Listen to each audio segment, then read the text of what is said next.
Christie went on an adorable rant about how the GOP is the party of ideas. Dr. Carson's right that we can replace Medicare with individual savings accounts? No, what I said was that I think that Dr. Carson's ideas are good ideas. They're not my ideas, and I don't necessarily agree with all of them, but this is what you're seeing in the Republican debate that you didn't see in that Democrat debate.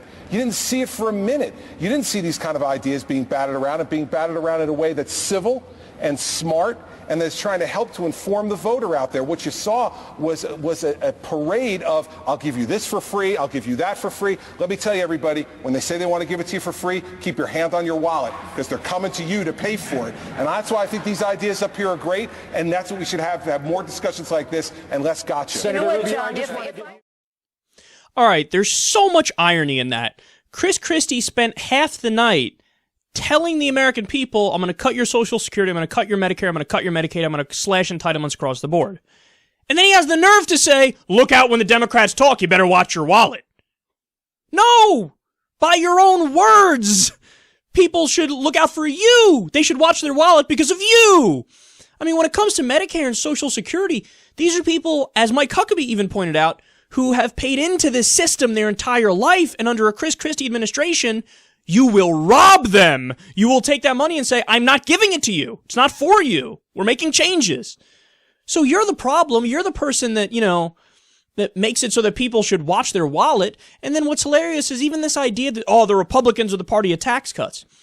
No, a lot of the guys on stage, they advocate for different taxes, but one of the main ones that you kept seeing come up time and time again is a flat tax. You can't say you're the party of tax cuts and then advocate for a flat tax. Why? Because a flat tax, whether it's 10%, 12%, 16%, or any other number, it's a net tax increase on the middle class and a tax cut for the rich. So 80 to 90% of the American people would see a tax hike. And those are the people in the middle class. And it's the rich who would see a tax cut, so you're not the party of tax cuts. You're only the party of tax cuts for the top 1% or the top 10%. So yet again, ironically, watch your wallet if Christie wins, not if the Democrats win.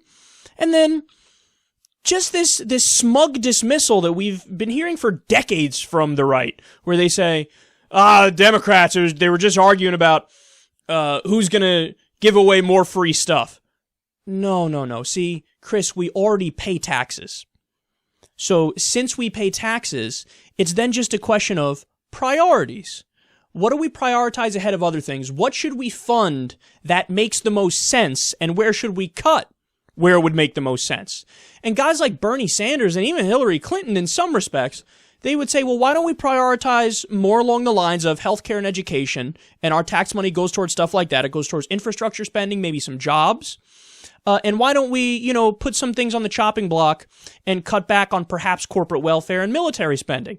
Now, obviously, Hillary's a little questionable on that aspect of it, but Bernie's a guy who outwardly says, yeah, let's cut the military because it's bloated and it's ridiculous and we spend more than the next 9 biggest countries combined. And why don't we cut corporate welfare? So it's just a matter of priorities. If we're paying taxes, shouldn't we have a say where the money goes? And this idea that it's just smugly dismissed, like, free stuff. It's not free. We're fucking paying for it with our taxes, and we want to pick what the fuck it goes to. With these guys, it's either they want you to pay taxes and shut the fuck up, it's gonna go to corporate welfare, it's gonna go to war, or they want you to just pay the government to appease the government. Like, here, take my money, and no, don't give me anything, just leave me alone. Well, that's how a mafia acts, literally. Take my money and just don't fucking hurt me. Is that what you want, Christie? Is that how you want the government to function? And he says, well, the Republicans, we're the party of ideas, we're having smart discussions. My ass cheeks, son! I saw the whole debate, I saw the entire Democratic debate. The conversation you were just having, which is what led you to say this is so substantive, was about just how much we should cut Medicare and or privatize it. That's not a debate of ideas. That's your fucking answer for everything. Everything is more deregulation, more privatization, less government. Everything. That's your answer. Whereas the Democrats, what do the Democrats say? Depends on the issue. Sometimes it depends on the regulation. Yeah, maybe sometimes we roll back, burdensome regulations and red tape. No problem with that. But maybe other times we do a government solution. And this idea that, government solutions are all a monolith, like they're all the same. No, you can attack a problem with the government, and there could be 1,000 different approaches to attacking that problem by using the government in different ways. And some things are better than other things. And that requires thought and nuance and detail and evidence and learning. But they make it seem they flip the truth on its head. We're having a debate of ideas. The Democrats are not. No, you're the guys who have the same answer for everything.